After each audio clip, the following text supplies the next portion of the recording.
अस्सलाम वालेकुम। Doctor Danish programme real focus के साथ हाजिर हैं।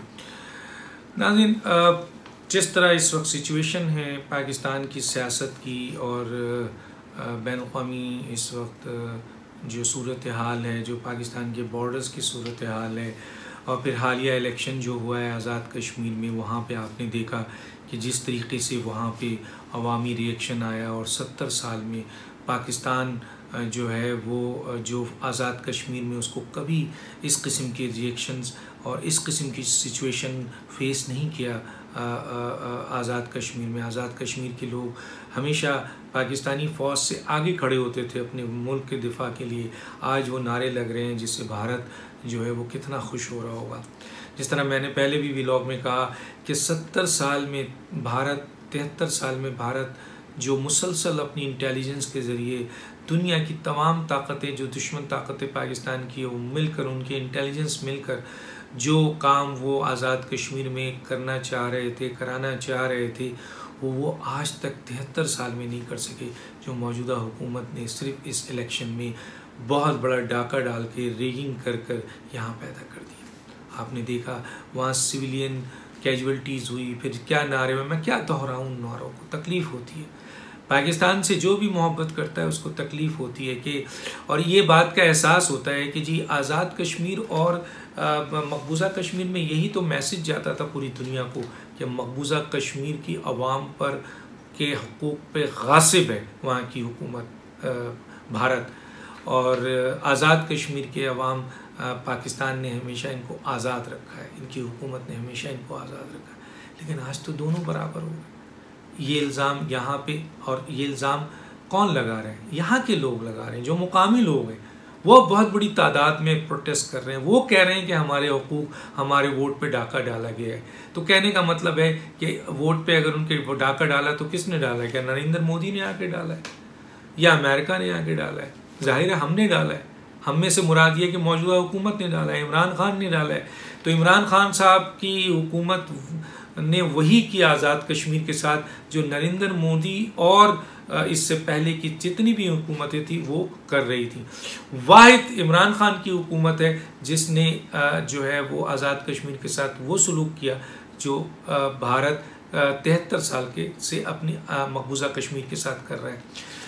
अब ये इलेक्शन रिजल्ट है, क्लीन स्वीप PMLN, क्या ये क्या है? कितनी बड़ी धांधली, कितना बड़ा जुल्म है कि अवाम अपने वोट जिनको देते हैं उनके वोट में, चलें 1 सीट 2 सीट की बात उससे समझ आती है।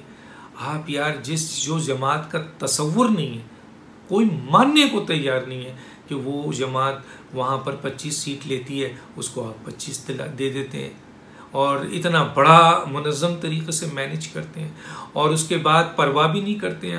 आप सोचते भी नहीं हैं कि यार इसका रिएक्शन क्या हो सकता है। अब तो अवाम जाग रही है, निकल रहे हैं लोग, इसके ऊपर बात कर रहे हैं। हम बार बार पाकिस्तान के से मोहब्बत करने वाले अरबाब इख्तियार को, हर इदारे में मौजूद लोगों को, हुकूमत में मौजूद लोगों को बार बार ये कह रहे हैं कि खुदा के लिए ऐसी कोई हरकत ना करें कि पाकिस्तान को बहुत बड़ा नुकसान पहुँचे, क्योंकि लोगों के हकूक़ सबसे बड़ी चीज़ होती है। जब उनको ये पता चलेगा कि यहाँ हमारे हकूक़ ही नहीं हमें मिल रहे हैं तो फिर वो क्या कर सकते हैं। और जब आवाम का लावा फटता है तो फिर आवाम कुछ नहीं देखती है। लावा फटता है तो उसका सबसे ज़्यादा नुकसान जो होता है वो उस मुल्क को पहुँचता है। तो खुदा के लिए ऐसे अमल से बाज आना चाहिए। पाकिस्तान ऑलरेडी एक बहुत बड़ा अपना बाजू जो है वो गंवा चुका है। पाकिस्तान बांग्लादेश बन चुका है उसको, और उस वक्त भी ऐसे हालात थे, बताए जाते थे, लोग कहते थे कि जिनके हकूक़ हैं उनको दे दीजिए, जो जीते हैं उनको उनकी रिस्पेक्ट, उनकी इज्जत, उनका वोट उनको दे दें। वो राइट है, वो पाकिस्तान से मोहब्बत करते हैं, उनका राइट है, वो जीते हैं, उनका हक है, दे उनको आप हुकूमत। लेकिन नहीं दिया गया, ताकत के नशे में उनको कुचल दिया गया। तो नतीजा क्या निकला बताइए ना। पाकिस्तान 2 लख्त हो गया, हिस्सा उठा के फेंक दिया गया। अब आप ये बताइए कि, और उनको गद्दार करार दे दिया गया। आज बलूचिस्तान में देख लीजिए, KPK में देख लीजिए, पाकिस्तान कराची में देख लीजिए, ऐसे हालात पैदा हुए हैं और बैनुल-अक़वामी ताकतें अपनी पूरे भारत बैनुल-अक़वामी ताकतें अपने एजेंडे के तहत पाकिस्तान को काफ़ी अरसे से नुकसान पहुंचाना चाहती हैं, लेकिन वो पहुंचा नहीं पा रही हैं क्योंकि पाकिस्तान के अंदर मौजूद लोग अपने मुल्क से बेइंतहा मोहब्बत करते हैं। बदतरीन उनके हुकूक को गस्ब किया जाता है। 28 फंडामेंटल राइट्स को जो है वो पामाल किया जाता है। कॉन्स्टिट्यूशन, आइन, शरीयत जो उनको इजाज़त देती है, सिर्फ यही हुकूमत नहीं, पहले की हुकूमतों ने भी खुलकर जो है वो उनके हकूक़ नहीं दिए, लेकिन इसके बावजूद कश्मीर से कराची और फाटा और गिलगित और बल्दिस्तान और ये सब पाकिस्तान से मोहब्बत करते हैं। कभी पाकिस्तान के ख़िलाफ़ नारा नहीं लगा, लेकिन ये पहली दफ़ा आज़ाद कश्मीर में जो नारा लगा है, जो बातें की गई हैं, मैं यहाँ दोहरा नहीं सकता। किसको तकलीफ़ है? हर पाकिस्तानी को तकलीफ़ है कि ये भारत का ख्वाब पूरा हुआ, नरेंद्र मोदी का ख्वाब पूरा है। किसने किया? हमारे मुल्क की हुकूमत ने। किस तरह किया? उनके हुकूक को गस्ब करके। अब सूरत हाल है, PMLN की सियासत कहाँ ठहरेगी, किधर जाएगी? ये फैसला हो गया है कि PMLN के साथ अगर अवामी समुंदर भी हो तो उनको जीतने नहीं दिया जाएगा। क्यों? क्योंकि सिस्टम की ताकत उनके साथ नहीं है। क्यों? अगर अवामी समुंदर उनके साथ है तब भी अगर सिस्टम की ताकत उनके साथ नहीं है तो उनको जीतने नहीं दिया जाएगा। ये मैसेज आ गया, आज़ाद कश्मीर में आ गया, गिलगित बल्तिस्तान में आ गया, 2018 के इलेक्शन में आ गया, और अब 2023 का इलेक्शन है। अभी सियालकोट का इलेक्शन देखें आप, या जीत भी गए तो कोई बात नहीं, लेकिन सवाल ये पैदा होता है कि ये जो आपके 2018 का जो इलेक्शन है, ये देखें गिलगित बल्तिस्तान का इलेक्शन, आज़ाद कश्मीर का इलेक्शन, तो सीधे सीधे ये बता रहे हैं कि आपके साथ आवाम की बहुत बड़ा समुंदर भी हो, बहुत बड़ी ताकत भी हो, लेकिन सिस्टम नहीं चाहता है आपको जिताना, तो नहीं जीतने दिया जाएगा। PMLN क्या करे? PMLN की सियासत कहाँ जाएगी? PMLN की सियासत, PMLN का भी कसूर है। क्या कसूर है आइए मैं बताता हूँ। अभी एक बहुत अहम मीटिंग PMLN की लंदन में हुई है इन मौजूदा सूरत हाल के लिहाज से, क्योंकि PMLN की भरपूर आपके कैंपेन चलाई है मरियम नवाज ने, अकेले उन खातून ने अकेले वहाँ मुकाबला किया हर चीज़ का, गालियों का, गोलियों का, बदमाशियों का, बदतमीज़ियों का, आपके ताकत का, सिस्टम का, सबका मुकाबला किया, लेकिन आवाम को निकाल कर दिखा दिया कि यहाँ पर उनकी जीत है, और वो जीत गई हैं। आप उसको हरा दें, लेकिन हक और सच यही है कि मरियम नवाज जीत चुकी हैं। सवाल ये पैदा होता है कि उस जीत का प्रैक्टिकली क्या नतीजा है कि जी हुकूमत जो है वो PTI बनाने जा रही है। ये हो रहा है तो जाहिर है कि फिर लोग क्या करेंगे, फिर आपसे कितने मुतनब्बर होंगे, कितने लोग आप, फिर ये सब चीज़ें फ्रस्ट्रेशन है, लावा फटेगा तो पूरा का पूरा ये निज़ाम को बहा कर ले जाएगा। तो डरें उस वक्त जब लावा ना फटे, जो हालात ऐसे हो चुके हैं। अब आप सवाल ये पैदा होता है कि लंदन में आप सर जोड़ के बैठे हैं कि जनाब न सिर्फ आप आज़ाद कश्मीर में आपको हरा दिया गया, बल्कि लाहौर, खानेवाल, सियालकोट, इनकी सीटों से भी आपको हरा दिया गया, तो जीतने नहीं दिए जा रहे। सवाल ये पैदा हो क्या हो। देखें मौलाना फजल रहमान साहब वज़ीरिस्तान में अपनी ताकत में इजाफा कर रहे हैं। PDM जो एक बहुत बड़ी ताकत बनी थी, जो गिर गई, हालांकि ये ताकत बहुत मजबूत थी, ये चाहती तो मौजूदा हुकूमत का खात्मा कर सकती थी और निज़ाम को भी तब्दील कर सकती थी। मौलाना फजल रहमान साहब ने उस वक्त कहा था नवाज शरीफ साहब को और बिलावल भुट्टो, आसिफ जरदारी साहब को कि हमें इस सिलेक्टेड असम्बली में नहीं जाना चाहिए, हलफ नहीं लेना चाहिए। आज आप कह रहे हैं कि मौलाना फजल रहमान सही थे। कितना वक्त गुजर गया। अगर उस वक्त आपने उनकी बात मानी तो आज पाकिस्तान की सियासत, आज़ाद मशीन की सियासत और ये नारे और ये पाकिस्तान मुखालिफ चीज़ें सामने नहीं आती और ये इस तरह की सिस्टम नहीं बनता। लेकिन आपने खुद PMLN ने और पीपल्स पार्टी ने मौलाना फजल रहमान साहब की बात नहीं मानी और आज कह रहे हैं कि वो सही कह रहे हैं।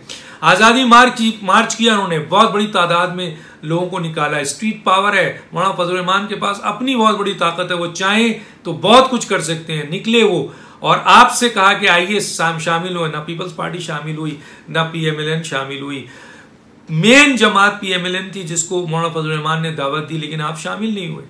अगर आपने उस वक्त उनका साथ दिया होता और एक सिलेक्टेड हुकूमत को हटाने के लिए आपने अवामी ताकत का मुजाहरा किया होता मिलकर, तो आज तब्दीली होती, आज माहौल चेंज होता, लेकिन इस्तेमाल हो गए। किसी को इस्टेब्लिशमेंट ने इस्तेमाल कर लिया है, किसी ने कोई अपने मफादात पे इस्तेमाल हो गया, तो गोया मौलाना फजल रहमान ने दूसरा अटैम्प्ट किया, उस पर भी आप लोगों ने साथ नहीं दिया। तीसरा पीडीएम बना, उस पीडीएम में भी बड़े बड़े जलसे अवाम निकल, क्योंकि फ्रस्ट्रेटेड है अवाम, उनको तो जगह चाहिए था, वो आए, लेकिन आप अपनी अपनी 1.5 इंच की मस्जिद बनाई, इख्तलाफात हुए, एक दूसरे पे एतमाद नहीं किया, और दूसरी तरफ से जब चीज़ें फेंकी गई तो उनमें 1-2 निकल गए, जिसका नतीजा ये हुआ कि पीडीएम धड़ाम से गिर गई। तो सवाल ये पैदा होता है कि अगर आप लोग अपने मफादात के लिए और बुज़दिलाना इक़दाम करेंगे तो फिर तो यही होना है, फिर तो आप सर जोड़ के बैठे हैं। क्यों बैठे हैं सर जोड़ के? तो ये जो माजी से सबक सीखें। और आपके 2 बयानिए चल रहे हैं PMLN के, आपको लंदन में ये बात भी डिस्कस हुई, बहुत अहम डिस्कस हुई कि क्या PMLN 2 बयानिए पे चलेगी। 2 बयानिए पे चलेगी तो 2 किश्ती है, जब दूर होती जाती है तो इंसान की अपनी टांगें जो हैं वो चिर जाती हैं, वही गिर जाता है समुंदर में। तो गोया बार बार लोग कह रहे हैं कि भाई 2 बयानिया नहीं चलता है, ये तो फैसला कर लें कि आप मौजूदा सिस्टम का हिस्सा बनकर अपना काम निकाल लें, या फिर आप चाहते हैं कि इस मुल्क में सही निज़ाम आए तो उसके लिए फिर तैयार हो जाए। अवाम तो तैयार है, लीड करने वाले क्या हैं? लीड करने वाले अपने मफादात लेकर निकल जाते हैं, और अहम तरीन जमातों के दरमियान एतमाद का फुक़दान पैदा हो जाता है। जब एक ऐसा करता है तो दूसरा उससे बदएतमाद हुआ, फिर दूसरे को मौका मिलता है, वो ऐसा करता है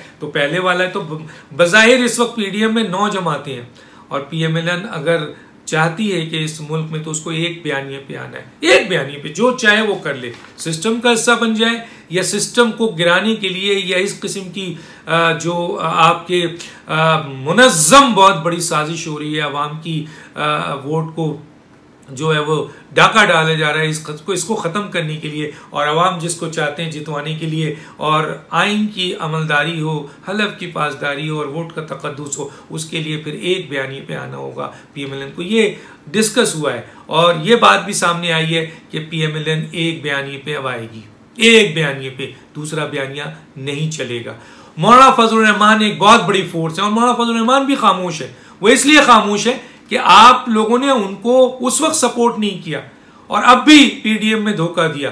तो मौलाना फजल रहमान पूरी ताकत के साथ चाहते हैं कि इस सिस्टम में मौजूदा हुकूमत का पहले खात्मा हो और इस सिस्टम को बेहतर किया जाए। लेकिन सबसे बड़ी ताकत PMLN को फिर पूरी एतमाद के साथ, पूरी ताकत के साथ और हर कुर्बानी देने के साथ फिर मौलाना फजल रहमान साहब के साथ मिलकर और 9 जमातों के साथ मिलकर फैसला करना पड़ेगा। नहीं तो फिर दूसरे बयानिए पे आ जाइए, मामला ख़त्म कीजिए, जो निज़ाम चाहता है उसी तरह चले, फिर लड़ाई ख़त्म, फिर जो वो चाहते हैं वो होगा। जितनी सीट आपको मिल जाती है खुशी से ले लें, जैसे दूसरे ले लेते हैं।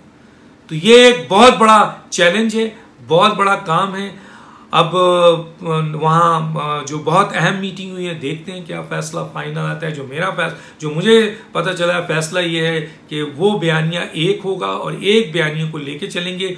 मौलाना फजल रहमान मेन और 9 जमातें लेकर वो पाकिस्तान की अवामी जो ताकत है उसको तहरीक बनाकर जो है फिर सारे जायज़ मसाइल हल करेंगे और सिस्टम को मजबूर करेंगे कि वो पाकिस्तान आइन की अमलदारी, हलफ की पासदारी और वोट के तक़द्दुस पर आ जाए। वरना कुछ नहीं है। अवाम क्या करे? अवाम इस तरह अगर रिएक्शन करती रही तो पाकिस्तान को बहुत बड़ा नुकसान होगा, और पाकिस्तान के अंदरूनी किरदार सबसे बड़े ज़िम्मेदार होंगे जो पाकिस्तान को अगर नुकसान पहुंचा। डॉक्टर दानिश को याद दीजिए। अल्लाह हाफ़िज़।